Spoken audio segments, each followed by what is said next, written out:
Well, hello, folks. Today is going to be a slightly different video. I'm going to tell you today why watching a man burn to death in front of me when I was 10 years old put me on this path. So there you go. There's a bit of clickbait, but this is actually a true story. And for those of you that know me and my channel, I tend not to be that clickbaity, but this is a real true story. And I may as well utilize the YouTube algorithm to tell you this little story. I'm going to tell you three stories that have three very profound messages that pretty much sum up my journey today. So rather than me tell you all of the usual stuff that I tell you, I'm going to bring it alive. I'm going to tell you my story. Tell my story, folks.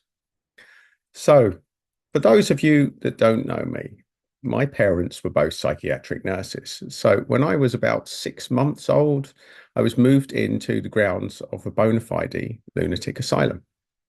And those of you that know me will also know that this was one of the best things that ever happened to me. I have a very positive spin on this. And it was lunatic, and it made me see the world slightly differently to everybody else that you'll ever meet. So people, patients in that hospital, they used to roam the grounds and quite often would knock our doors. And this was completely normal. People in their 90s looking for cigarettes, knocking on the doors of the houses, walking around the hospital.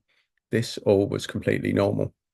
And also what was normal is on November the 5th every year, we used to go up and there used to be a hospital fireworks night with a big bonfire, folks, a big bonfire and a firework display. And my dad took me up to the firework display when I was about 10 years old. And I was sat there and it was great. Well, I wasn't sat there, I was actually stood there holding my dad's hand, watching this wonderful display of fireworks. Now, I knew we'd seen it before that we used to burn a guy on the 5th of November. That was a traditional thing. But what I wasn't ready for on this particular day, I watched one of the patients with a look in his eye that I'd never seen before or since. And I watched him walk straight into the middle of the bonfire. And my 10-year-old mind thought, this is a bit extreme for a fireworks night. That's got to hurt. It's got to hurt. I can't believe that they're actually burning real people now. True story. And as flames were enveloping this guy, my dad let go of my hand and ran to dive and get him out of the fire, as did about another 10 other psychiatric nurses. Now, this guy was ablaze and they did their best to put him out. An ambulance came.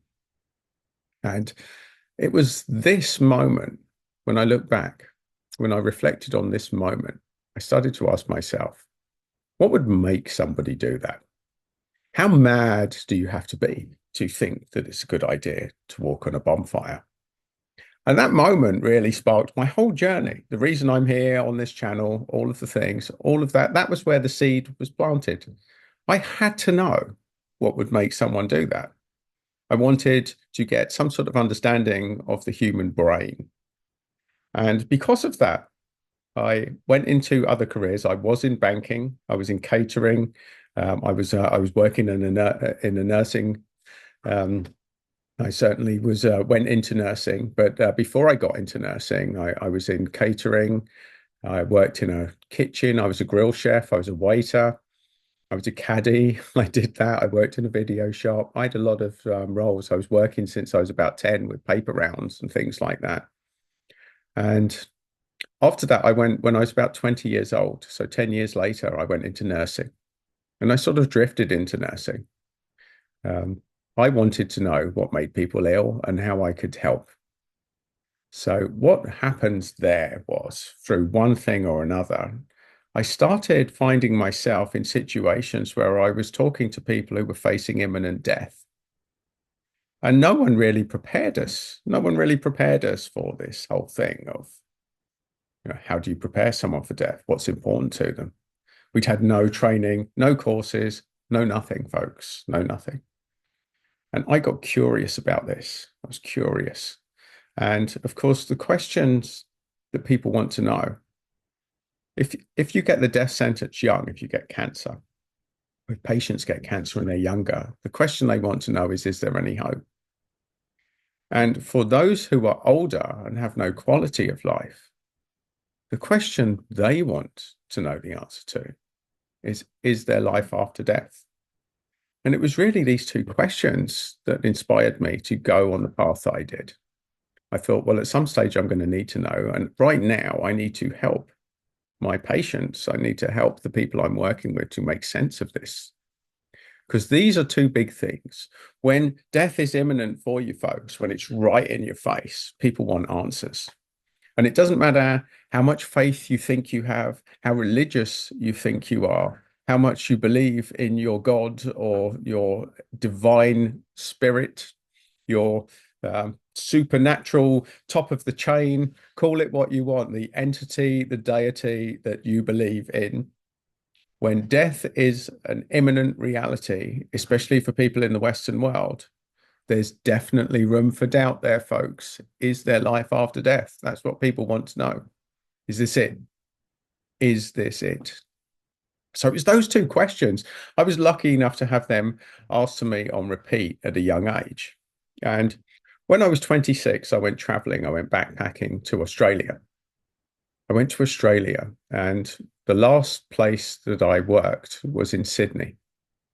And they kept asking me back to this rehabilitation ward where I was working with a woman called Dorothy. Now, she had fallen over and she'd broken her hip about 4 or 5 months earlier, and she'd been rehabilitating. And every night I used to go in, I used to hand out her medication. She used to smile. We used to have a chat. And it was about my 7th consecutive night working in this hospital. And I went in one night and somebody told me that she's going home. She's going home tomorrow. Finally, after all of this rehabilitation, she's going to go home tomorrow. Oh, that's nice. I'll leave Dorothy till last tonight. Something made me think, let's spend more time with her. So I went round and I sat with Dorothy. I said, Dorothy, you must be delighted. And her face just sunk. And she said, what have I got to be delighted about, Adam? I'm completely dependent on people for everything, just about. I can't inflict myself on my daughter. She's just had a young child. That wouldn't be fair. And I have no quality of life to look forward to. Now, interestingly enough, a few days earlier, I'd got myself this book called The Tibetan Book of Living and Dying. And this would prove to be a game changer for me because it was written by a chap called Sogyal Rinpoche. And he had grown up in Tibet and gone over to study in America. And what he'd noticed is that there were fundamental differences between the Eastern and the Western systems, folks, the Eastern and Western systems. And he said in the first few chapters that the primary difference that he'd noticed is that in the East, people prepare for death from the moment they're born. And in the West, nobody talks about it till it's on their doorstep. Now, I'd seen this time after time after time in my nursing practice. I knew this situation well. And so I sat down with Dorothy that night and I asked her a question. I said, Dorothy, do you believe in life after death? And she said, well, I'd like to. I'd like to, but I just don't know. And that statement summarizes the battle that a lot of people are going to face at the end of life, because I've seen it time after time after time after time again, folks, seen it time and time again. And my own personal journey from exploring alternatives, some of you will know this, that I realized that the medical system only had a certain set of tools and it was very finite. Once they'd gone through certain treatments, if they didn't work, it was very much a case of there's nothing more we can do. And when the health system says there's nothing more we can do, people go looking for answers. People go looking for answers and they want to know what they can actually do. And according to our medical training, there wasn't anything. We couldn't do anything. So I decided to explore alternatives. And the first thing that I went to explore was Reiki. I'd heard about this universal life force energy. I didn't know much about it. So there I was, folks. I went to discover Reiki.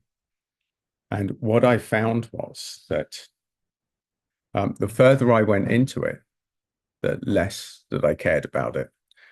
That 2 day course, they weren't answering my questions. It sounded too far out there. All of my medical training wasn't adding up. And some of the stuff that the teacher taught us just didn't make any sense. And some of you will know this aspect. So I did 2 days. I did Reiki 1 on the Saturday, Reiki 2 on the Sunday. And at the end of the Sunday session, the Reiki master said, right, now go and do healing on yourself for the next few weeks and don't drink. I lived in a nurse's home, folks. I was thinking, don't drink. You've got to be joking. You've got to be joking. Heal myself. I don't need healing. I'm physically fit. I was in physically great shape. I was thinking, I don't need healing. This is nonsense. I'm not doing it for me. I'm doing it for other people. And that belief just there, folks, for the average empath is the issue that we face. We want to heal other people. We don't see the problem in ourselves. I certainly didn't see the problem in myself. But on the Monday, after I went home, I thought, that's it. Me and Reiki are done. I got a letter from a company that I'd had nothing to do with for over a year. We'd had an argument about how much I'd paid for a video camera. It had been unresolved. The day after I finished my Reiki training, I got a letter from them saying, dear Mr. Shaw, we've checked our records and found that you've overpaid us. And they gave me a refund that was the exact amount of money I'd paid for this Reiki course, including my 2 days travel to the penny, folks. And even me in my cynical Western mind with my medically trained brain thought this is a way too much of a coincidence for me not to take it seriously. And that's how I opened my mind. That's when my mind opened to alternatives. I thought, if there's a universe, if there's guardian angels, if there's a message, if there's some sort of divine call center, then I've just received a call. That's how I took it, folks. It was way too coincidental, and the timing of it was unbelievable. So that's how I opened my mind to explore alternatives from a very cynical point of view. So I went in and I started doing healing. Now, I was doing night shifts on a cardiac care ward. And we used to get about an hour and a half break every night. And I was going in and I was using the whole break to do healing on myself. I was going through the system. And what I found after about a week is I started to develop chest pain in my heart. And what was strange about it working as a cardiac care ward or cardiac care ward. No, I wasn't actually a ward, folks. I was a nurse on the ward. I transformed. I just turned into a ward and grew bricks. No, that didn't happen, folks. That's not how it went down.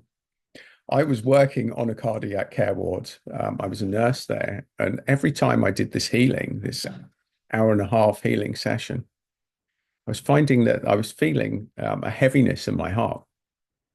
And it got worse and worse and worse with the more healing I did. But something intuitively told me that I needed to go through this. And I knew it wasn't cardiac symptoms. I knew it wasn't angina because I was a cardiac nurse specialist. I knew exactly that this wasn't a cardiac ward problem. And I trusted the process. And I just kept going and going and going and going until in the end, I was in so much pain and so under distance from my relationships that I cancelled all of my shifts. And then one day, about 3 days after cancelling all my shifts and doing this healing process, I suddenly had this moment that some patients who'd had near-death experiences explained to me. And I thought, it's just not possible. And what happened was my whole life flashed before me. What does that mean? For me, people had described it, and I thought, how is it possible to process an entire lifetime of experiences in a moment? I thought it's just not possible. And then it happens to me. In this moment of healing that I was doing on myself, I realized I got this awareness that even though physically I was in great shape, that mentally, emotionally, and spiritually, I was in a terrible spot and I was catapulting. In that moment, I was vibrating towards illness and early death because I hadn't been expressive emotionally. I was very repressed in a lot of areas. And quite frankly, my family was fairly fucked up. And I was one of them. So I was definitely in the same boat. We were a fucked up family. And I had this moment. And I realized that I could die tomorrow and no one would know how I actually thought about them. So for the next 3 days, I used to go round, or used to, I went round to everyone that meant anything to me, and I told them that I loved them. And that was my little insurance policy, because a lot of these people are dead now, but at least they know before they died that I told them that I loved them. And each time I told somebody that I loved them, the pain in my heart got less. Until after 3 days, I was feeling like a new man. Interestingly enough, when I went to both my parents and told them that I loved them, they thought I was on drugs, folks. So not everyone gets to wake up. Not everyone gets it. Some people are so repressed. And bear in mind, they were both psychiatric nurses responsible for the mental health of the nation, folks. What drugs are you on, Adam? Drugs can be the only explanation that anyone would go around saying that I love you. True story. True story, folks. And relating that back to my time with Dorothy, I was sat on the bed with her and I started explaining to her that, that life after death is a given for most religions. Most people believe in it. That we spoke for 2 hours. And she said at the end of that, she said, "Thank you, Adam. This has probably been one of the most useful conversations of my life." And I went home the next morning and I came back in the next night. And as I walked in, the resuscitation team were running down the corridor. Now, Dorothy had nothing medically wrong with her and she was meant to go home that day. The moment I arrived on the ward, the resuscitation arrived and Dorothy was dead on the floor. And what I realized in that moment that she'd waited to show me that I'd given her permission. I was thinking, oh my God, I've killed Dorothy. And I was watching the medical team run around and they couldn't explain what would happen because nothing medically was wrong with her. No one could explain it. It was inexplicable. I was the only one in that room that knew what had happened. And that often people need permission. They need to believe in something bigger for a peaceful death. Big awareness that I had from working with people at the end of life. And when I look back at that fire moment, right at the beginning of the journey, folks, right at the very beginning, that from living life now and reaching a stage of the dark night of the soul, of the midlife crisis, of the breakdown of reality, that we all have our own fire, folks. And not everyone needs to die in order to get the message. At some stage, your life will go up in flames. Now, whether you're a patient in a psychiatric hospital that decides to walk in the middle of the fire, well, hopefully you won't get to that stage. But everybody will face that fire in their life, folks. Like a phoenix, you will find out whether you're a phoenix or not. Some people are going to die in that fire, and some people are going to come out as a phoenix from the flames, folks. And if there's one thing that life has taught me, it is that be the phoenix. Be the phoenix, embrace the fire. And you don't need to die for the fire to come through your life. That's the big takeout for me, folks. The big takeout for me, that you will watch your world burn down at some stage. And some people will commit suicide, some people will burn, and some people will come out stronger as the phoenix from the flame. And if that is what these 3 stories, what my life journey has taught me, that is the thing. That you have to have the breakdown. We have to die on some level in order to really live. And if you haven't had that fire, if you haven't had that reality breakdown, then the odds are that you're probably not as connected to your purpose as you'd like to be. And that's why you're watching this video. Now, for those of you on this channel, you'll know that I don't plug much, but I've written a book on this subject called The Lunatic Gene. I'm going to post a link in the description of this video for anyone that's interested. It's a curious read and it starts with a fire. And it addresses your own that you might be having at the moment, folks. Tells you how the body and mind works, and it tells you how to embrace the fire, to embrace the meltdown, and how to come out the other end a better person, a new you, a renewed individual. So there you go, folks. A little bit about my journey, about watching my own burning man, about my own fire walk. It's a little bit different than the average one, but that's how it happened for me. And if you feel that your world is on fire right now, my friends, then keep the faith, keep the faith. And if you're not already, I strongly suggest that you like and subscribe to this video.